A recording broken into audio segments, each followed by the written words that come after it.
One morning at Z Coffee, Takuya met with Rika after she had spoken to his father, Koichi. Koichi had come all the way to the cafe because he heard a rumor about Takuya getting married.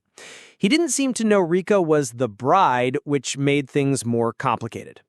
Takuya planned to tell his father it was just a misunderstanding, so they could end the fake story.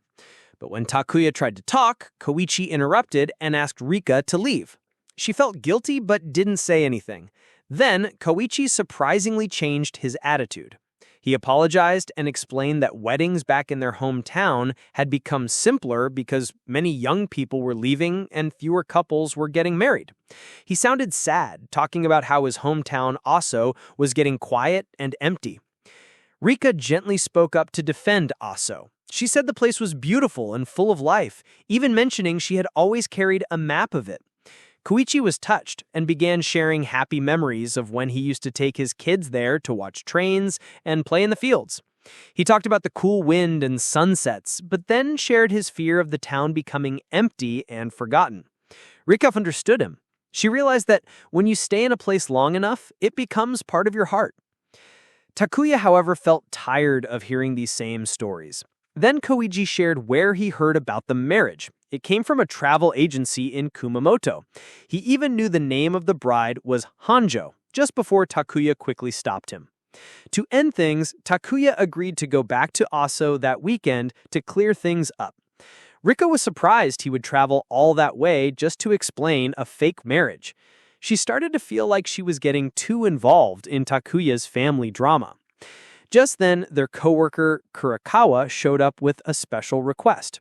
A royal guest, a princess from a small country called Lichtenberg, wanted to secretly explore Tokyo. Kurakawa asked Takuya to be her guide. The princess specifically wanted a male attendant, and because of Takuya's quiet nature and fake marriage status, he was chosen as the safe choice. This was a big deal for the company because Lichtenberg was an important destination. Takuya agreed to help and was told to meet the princess in Asakusa the next day. Other coworkers were surprised, unsure if Takuya could handle such an important task. That night, Takuya looked up information about Princess Claudia. She was married, 28 years old, and known for loving parties. Her country was one of the smallest in the world, famous for cows and tourism. Takuya felt nervous. Between family stress, fake marriage drama, and this new royal duty, it was a lot to deal with. Rika noticed he looked tired and thought about helping, but quickly reminded herself it wasn't her problem. The next day in Asakusa, Takuya was surprised when the princess casually walked up to him. She didn't act like a royal at all. She just wanted to enjoy the day like a normal person. She even said she wanted to be called Claudia and didn't want a big group following her. Takuya quickly changed his mindset. He asked if she had anything special in mind for the day, and she said she wanted to find something amazing, something different. He had already prepared a few ideas, so he took her to a small shrine known for its lucky cat statues. The cats represented good luck in business and marriage. Claudia loved it. Takuya was happy. He realized she liked unique places, not the usual tourist spots. While they were there, Kurakawa called in a panic because she thought the princess had disappeared. Takuya told her not to worry, but before he could finish the call, Claudia saw something interesting and ran off to chase it. Kurakawa was left confused and worried. As they continued their adventure, Claudia was full of energy. She compared Tokyo to a giant jewelry box and hoped the next stop would be just as magical. Takuya took her to a school rooftop, a place not many people could visit. Claudia was thrilled. When he asked if she watched anime as a child, she excitedly mentioned her favorite Magic Girl show. The school rooftop reminded her of childhood dreams. Then, Takuya surprised her with a school uniform, and she happily dressed up, pretending to be a student for the day. As the day at JTC came to an end, co-workers Komiya, Gonda, and Itsuki joked about Takuya being alone with the princess.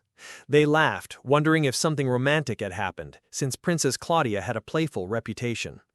Rika overheard and felt a strange feeling in her chest, but quickly told herself it didn't matter. Takuya wasn't her boyfriend. Still, she found herself checking news articles about the princess, pretending it was work-related, even though her curiosity was personal. While that was happening, Princess Claudia was enjoying herself, pretending to be a magical anime girl. It was getting late, so Takuya suggested ending the day. But before he could relax, the princess asked to visit his apartment. He was surprised, but agreed. Later, Rika ended up outside Takuya's place. She didn't plan to see him, just wanted to drop off a small gift quietly. But the item wouldn't fit in the mail slot, so she left it near the door. Then she heard voices inside. She realized Takuya was home with the princess. She heard cheerful noises and Claudia's voice, and her imagination ran wild. The image of the princess in a school uniform and the teasing jokes from earlier made her heart sink. Just then, Claudia spotted her through the window and pointed her out to Takuya, who opened the door.